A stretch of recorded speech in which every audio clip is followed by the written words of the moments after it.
잠에서 깨어 욕실로 향합니다. 얼굴을 씻고 양치를 하고 거울 앞에서 로션을 바릅니다. 머리를 빗고 부엌으로 가서 물 한 잔을 들이킵니다. 와이셔츠에 넥타이를 매고 양복을 차려 입습니다. 집 문을 열고 나와 엘리베이터 버튼을 누릅니다. 아파트에서 나와서 차를 타고 교회로 들어옵니다. 목양실로 가서 성경책을 챙겨서 예배당으로 들어옵니다. 새벽 기도회가 시작됩니다. 이것이 저의 하루 일과의 첫 순간들입니다. 여러분들도 저와 마찬가지로 일상에 어떤 반복되는 그러한 루틴과 또 행동들이 있으실 것입니다. 일상이란 반복되는 일들의 연속입니다. 출근을 하고 하루를 보내고 퇴근을 합니다. 때가 되면 배가 고파져서 하루 세끼 식사를 합니다. 사람들을 만나고 또 저녁이면 다시 집으로 돌아와 식구들과 마주합니다.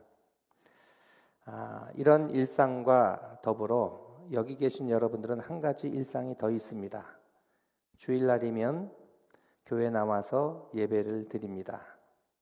그 중에는 좀 더 형편과 또 신앙적인 열심이 있어서 수요 예배에 나오기도 하시고 또 날마다 새벽에 주님 전에서 기도로 하루를 열어가기도 합니다. 올해로 벌써 11월 중순이 되었습니다. 고3 수험생들은 또 입시생들은 수능일이 앞으로 나흘 남았습니다. 저도 오랜 기억을 더듬어 보면 학창 시절에 시험을 앞두고 앞에 칠판에 D-Day를 적었던 것 같습니다. D-100부터 시작해가지고 세 자리가 두 자리가 되고 두 자리가 한 자리가 되면서 점점 더 긴장하고 시험을 준비했던 기억이 납니다. 이번 주는 그 한 자리 숫자마저 1에서 0, 0이 됩니다. 시간이 참 빨리 흘러갑니다. 저도 우리 거성교회 부임한 지 벌써 만 3년이 다 돼갑니다. 네, 시간이 빠르지요. 네, 엊그저께 같은데 벌써 시간이 이렇게 흘렀습니다. 그러면서 드는 생각, 인생이 참 금방이겠다 하는 생각을 합니다. 여러분들 가운데 특별히 시간이 너무 빨리 흘러요 하는 분들은 감사해 하셔야 돼요. 네. 왜냐하면 별다른 일이 없을 때 시간이 빨리 흐릅니다. 네. 일상이 편안하고 또 반복적일 때 기억할 게 별로 없는 거예요. 똑같은 일이다 보니까 그럴 때 시간이 빨리 간다고 느껴집니다. 오히려 이런저런 일들이 많이 있으면 왜 이렇게 시간이 안 가지 힘든데 하는 그런 생각이 들기도 하는데 시간이 빨리 흘러간다라고 느끼는 것은 여러분들의 삶이 평안하고 또 반복되는 일상이 감사한 시간들이라는 것을 의미합니다. 특별히 그 의미 없어 보이는 그 일상이 지금의 나를 세워가는 소중한 시간들입니다. 영국 스코틀랜드의 저명한 성서신학자이자 설교가였던 윌리엄 바클레이라고 하는 목사님이 계신데 그분이 쓰신 기도문 하나를 여러분들에게 소개해드리고자 합니다. 제목은 반복되는 일상을 위한 기도입니다. 오 하나님 아버지, 오늘은 내가 두려워서 하지 못하는 것들을 행할 수 있는 용기를 허락하시고 내가 하기를 원치 않는 것들도 성실히 수행할 수 있는 양심을 허락하소서. 서로가 싫어하는 사람들과도 잘 어울릴 수 있는 아량을 허락하여 주소서. 매일 반복되는 틀에 박힌 일에 대해서도 내가 그것을 당신과 함께하고 있다는 사실에서 기쁨을 발견하며 따라서 지루한 것들이 재미있는 것이 되고 하찮게 보이는 것들이 중요한 것으로 여겨지게 하옵소서. 나로 하여금 행복한 하루를 누리게 하시되 다른 사람들에게도 그러한 기쁨을 더하게 하옵소서. 예수 그리스도의 공로를 의지하여 기도드립니다. 아멘. 여러분, 반복되는 일상이 소중합니다. 그리고 내 삶 속에서 뭔가 성과를 내기 위해서도 필요한 것이 바로 그 반복되는 일상입니다. 생활의 달인이란 프로그램을 여러분 보신 적이 있을 겁니다. 다양한 분야에서 달인들이 소개가 됩니다. 그 달인들은 정말 그 일에 대해서는 다른 사람들과 차원이 다르게 일을 탁월히 잘 수행합니다. 그 비결이 무엇이었을까? 공통점은 단 하나입니다. 그 일을 무한 반복하며 실력을 쌓은 것입니다. 단순한 것일 수 있고 좀 더 어려운 것일 수 있지만 그러나 그것을 배우고 익히고 계속 반복하는 거예요. 반복하다 보니까 실력이 쌓아지고 나중에 그 프로에 보면 때로는 그 눈을 가리고 하게 하더라고요. 근데 눈을 가리고 해도 그대로 실수하지 않고 잘 해냅니다. 반복되는 일상이 가져다 준 삶의 유익이기도 합니다. 신앙생활도 마찬가지입니다. 신앙생활 한다는 것이 무엇일까? 예배를 수없이 반복하는 것, 매일같이 같은 기도를 반복하여 드리는 것. 기독교인이 된다는 것은 무엇일까? 주일이면 교회에 나와 예배하는 행위를 반복적으로 하는 것. 교인들 틈에서 다양한 봉사의 일을 반복적으로 행하는 것. 기독교인이 된다는 것은 하나님의 말씀인 성경을 반복하여 읽는 것이고 설교를 반복하여 듣는 것입니다. 찬송가에 나오는 찬양들도 익히고 반복하여 부르는 것, 이것이 바로 그리스도인으로서 살아가는 그러한 모습이고 기독교인이라고 하는 의미입니다. 어제까지 새벽기도 말씀으로 민수기를 마쳤습니다. 이제 내일부터는 신명기가 시작이 됩니다. 신명기라는 이름의 명칭에 대해서 말씀을 드립니다. 신명기, 한자어로는 그 저신자는 하나님 신자가 아니죠. 거듭 신자입니다. 신신당부할 때 거듭 신자예요. 거듭 명령된 것을 기록한 것이라고 한자어로 풀이할 수 있습니다. 영어로는 듀테로노미인데 이것은 원래 헬라어에서 왔습니다. 헬라어에서 라틴어에서 영어가 되었습니다. 듀테로라고 하는 헬라어 말 두 번째, 다른 이런 뜻이고요. 노모스, 법이라는 뜻입니다. 그래서 듀테로노모스, 이것이 듀테로노미가 되었는데 이것은 두 번째 계명, 두 번째 율법이라고 하는 뜻입니다. 신명기 17장 18절에 보면 이 단어가 나옵니다. 왕에게 주는 하나님의 교훈의 말씀인데 그가 왕위에 오르거든 이 율법서의 등사본을 레위 사람 제사장 앞에서 책에 기록하여 늘 머리맡에 두고 말씀 바라보면서 통치하라라고 하는 말씀인데요. 특별히 이 율법서를 복사하여 등사하여라는 뜻이 나오는데 이것이 바로 하나님의 율법을 또 다리 별도로 두 번째 적어서라는 그런 뜻입니다. 여기서 신명기라는 말씀이 왔는데 이것은 신명기의 성격을 잘 나타내주는 말입니다. 제2의 말씀인 거예요. 특별히 시내 산에서 모세를 통하여 주신 하나님의 계명이 있는데요. 출애굽기 19장부터 민수기 10장까지의 내용이에요.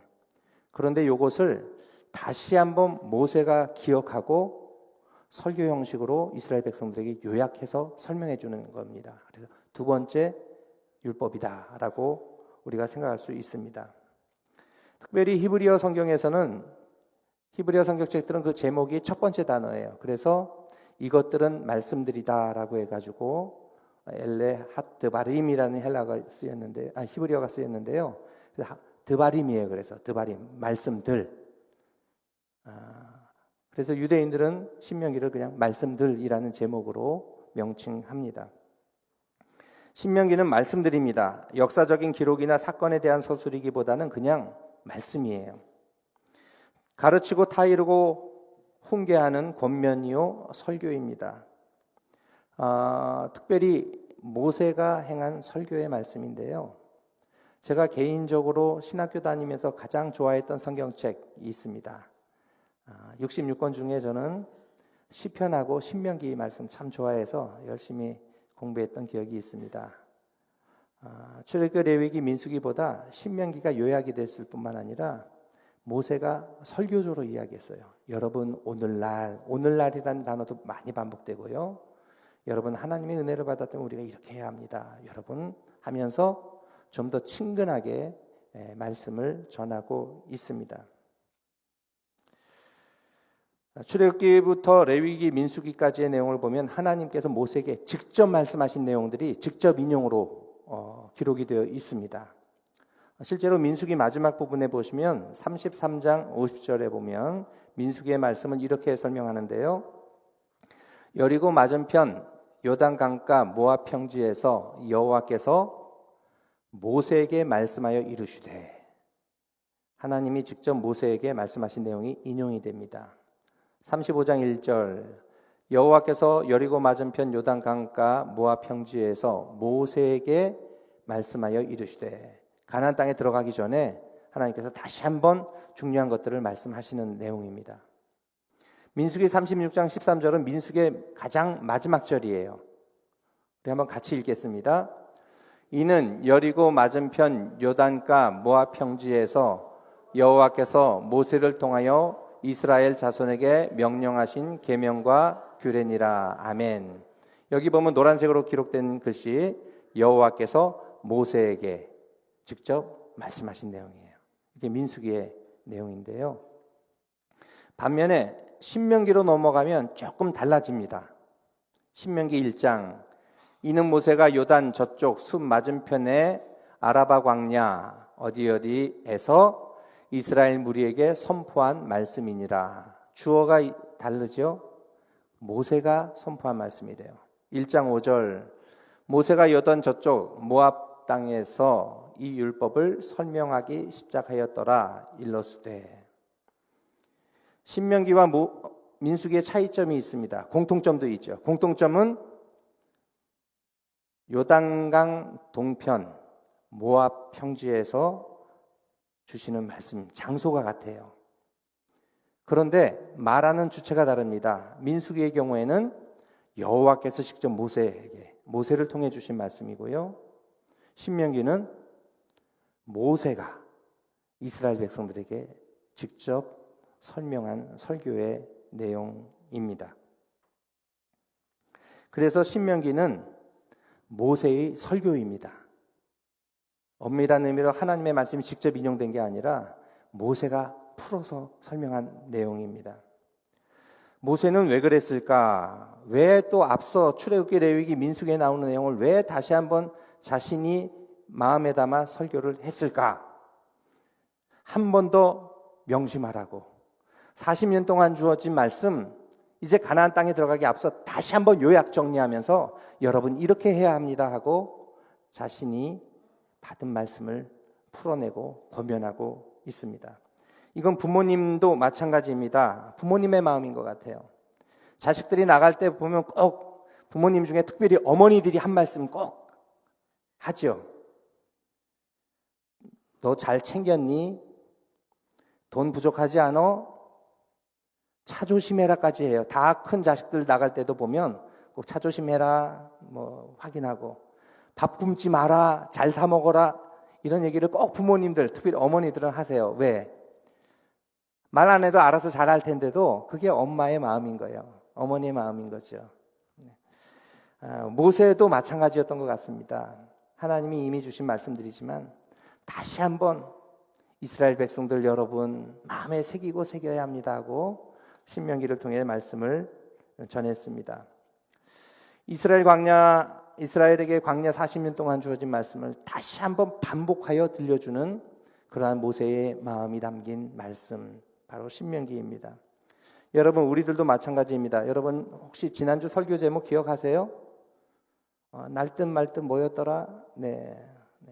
나는 여호와라 라는 말씀이었죠.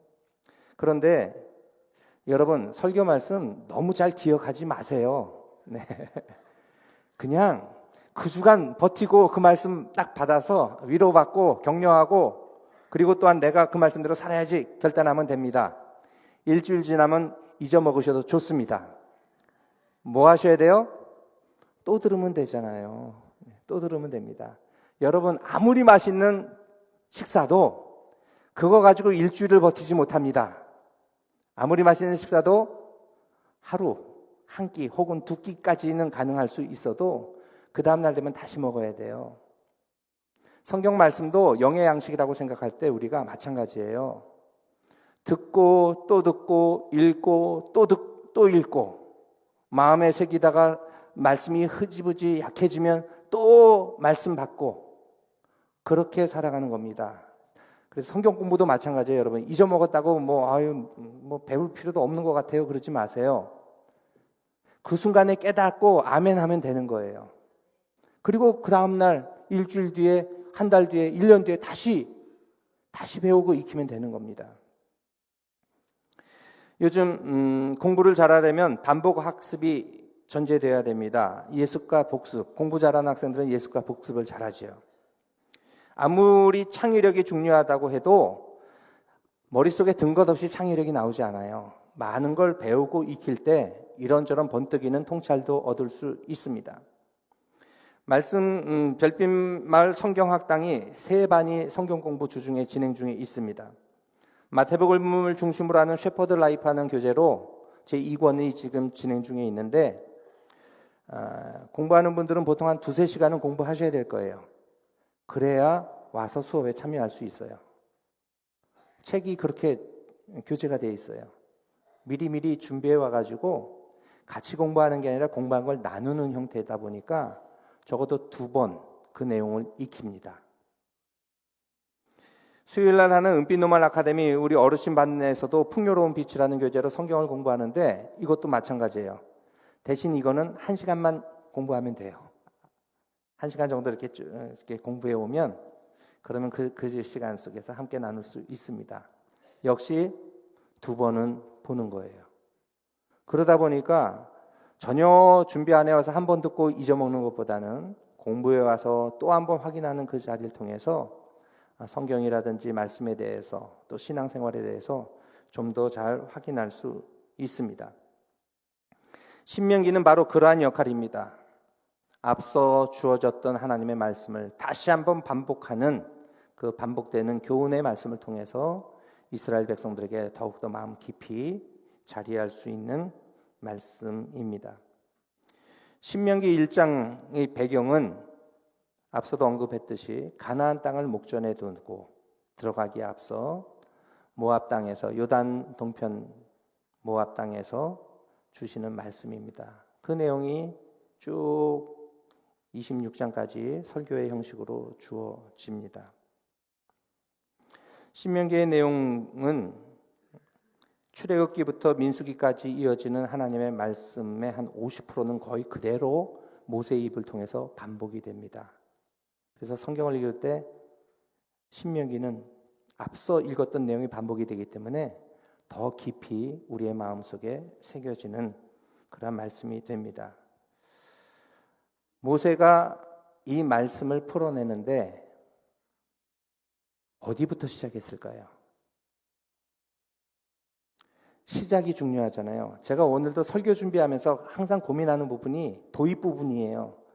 이 반복의 중요성과 일상의 소중함과 하나님의 말씀을 받아야 되는데 어떻게 시작할까 하다가 저는 하루 시작하는 새벽기도 나오는 저의 일과로 말씀을 드렸습니다. 모세도 고민했던 것 같아요. 어디부터 시작해야 될까? 우리가 생각할 때 출애굽했으니까 출애굽 홍해 갈라지는 그 멋진 장면부터, 구원의 감격스러운 장면부터 시작할까? 이런 고민도 했을 것 같아요. 그런데 아닙니다. 어디부터 시작했을까? 우리 한번 읽어보겠는데 2절입니다.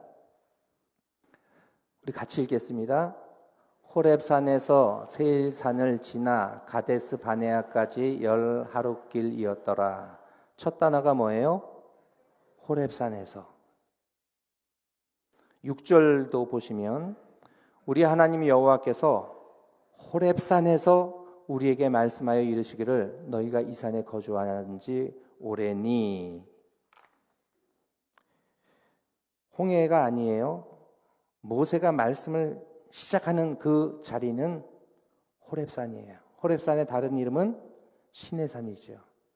시내산에서 어떤 일이 있었어요? 하나님께서 말씀을 주신 귀한 자리죠.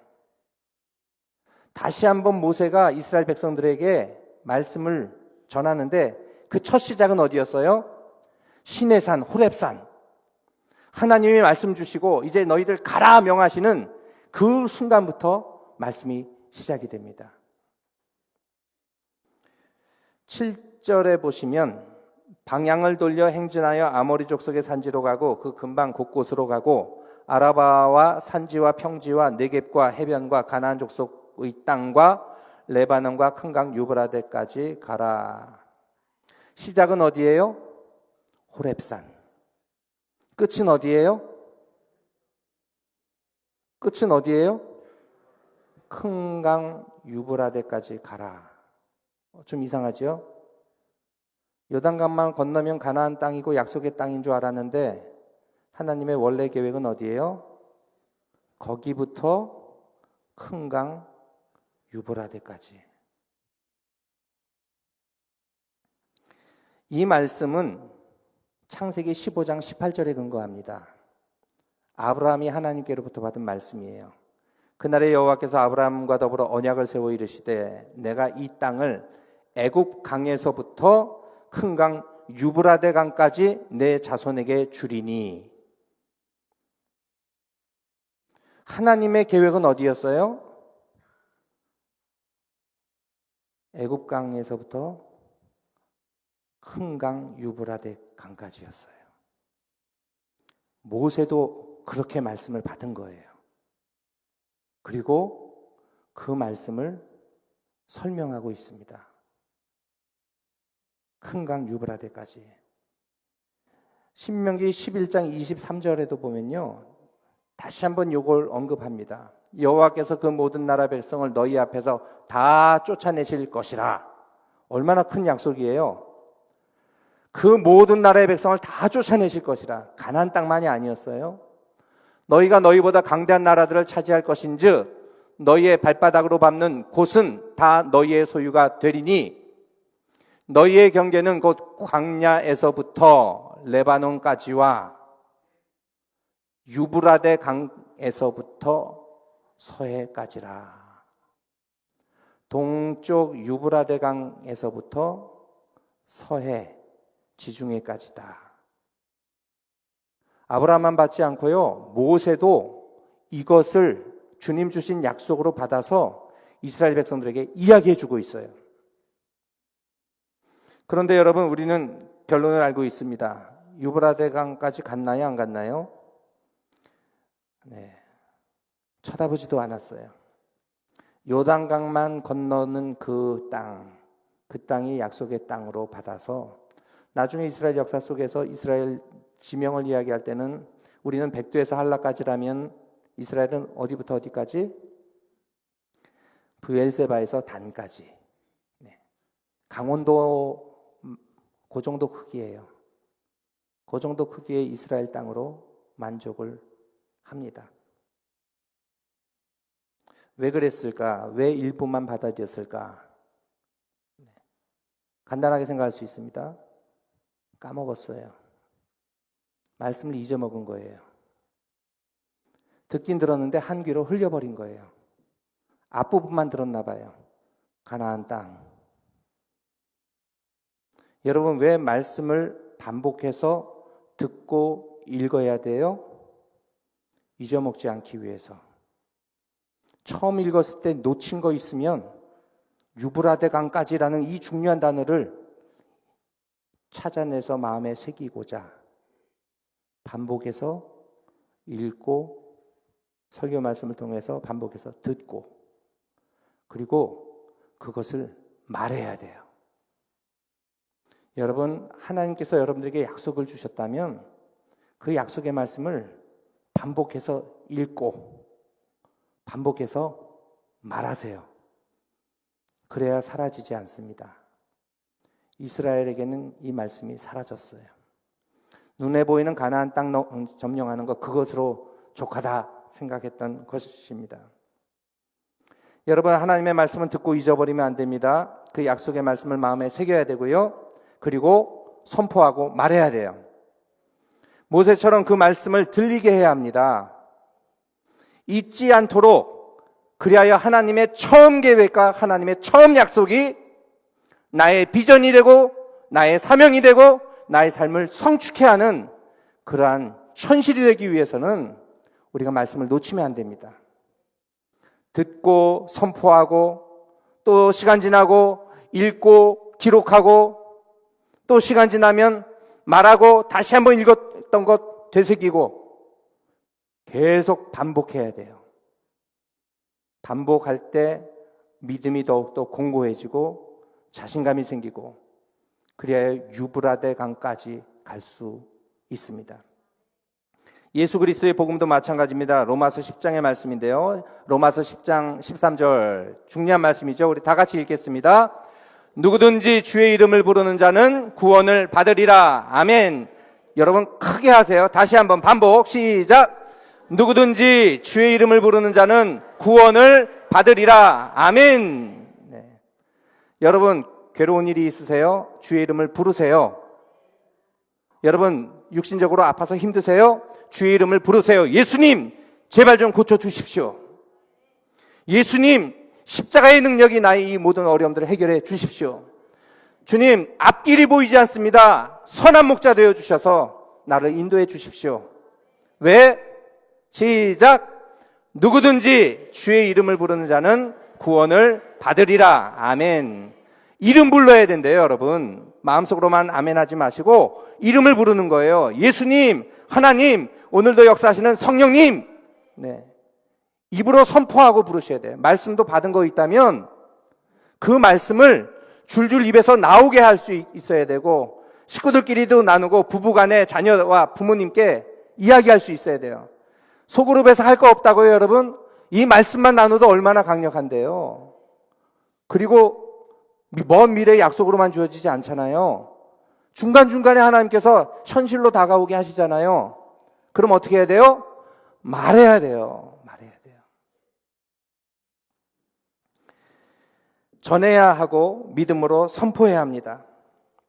모세는 정작 가나안 땅에 들어가지 못하지만 그 죽음 직전에 다시 한번 유브라데 강을 이야기했어요. 저게 하나님의 계획이라고, 저게 하나님의 약속이라고. 이스라엘은 잃어버렸어요. 잊어버렸어요. 마음에 품지도 않았어요. 이스라엘이 왜 그랬을까? 말씀 읽지 않았던 거죠. 말씀 듣지 않았던 거죠. 말씀을 입에 담지 않았던 겁니다. 반복해서 이야기하세요. 로마서 10장 14절입니다. 그런즉 그들이 믿지 아니하는 일을 어찌 부르리요. 여러분 믿어야 말할 수 있어요. 믿음은 들음에서 납니다. 믿어야 말할 수 있어요. 그들이 믿지 아니하는 자를 어찌 부르리요. 듣지도 못한 일을 어찌 믿으리요. 전파하는 자 없이 어찌 들으리요. 그래서 우리가 전해야 되는 거죠. 모세는 반복하여 하나님의 말씀을 듣고 전하였습니다. 이스라엘 백성들은 듣긴 들었지만 놓쳤어요. 모세가 말한 내용 거기서 끝이었습니다. 그리하여 큰 강 유브라데 강을 놓치고 말았고 지금도 이스라엘과 그 주변 중동 지역은 끊임없는 싸움과 전쟁과 갈등이 오늘까지 이어지고 있습니다. 이스라엘 책임이에요. 여러분 말씀을 듣고 읽고 서로 나누고 전해야 합니다. 하나님의 약속을 아멘으로 받아야 돼요. 결코 놓치지 마십시오. 듣고 묵상하고 기록하고 외우고 이야기하고 다시 듣고 읽고. 왜? 하나님의 계획을 알아야 될 거 아니에요. 우리를 향한 하나님의 그 선하심을 확증해야 될 거 아니에요. 이사야 55장 8절 9절 말씀을 읽고 말씀을 마치고자 합니다. 우리 같이 읽겠습니다. 이는 내 생각이 너희의 생각과 다르며 내 길은 너희의 길과 다름이니라. 여호와의 말씀이니라. 내 길은 너희의 길보다 높으며 내 생각은 너희의 생각보다 높음이니라. 아멘. 왜 우리가 하나님의 말씀을 붙잡아야 돼요? 그 길이 나의 길보다 더 높기 때문에. 하나님의 생각은 나의 생각보다 더 크고 높기 때문에. 그래서 우리가 그 말씀을 붙들어야 돼요. 그래야 하나님께서 내가 생각하는 것, 내가 걸어가고 계획하는 것, 그 이상의 것들로 하나님의 높고 큰 생각과 섭리와 인도하시는 길, 그 모든 것을 이루어가는 여러분들의 삶이 되기를 간절히 축원합니다.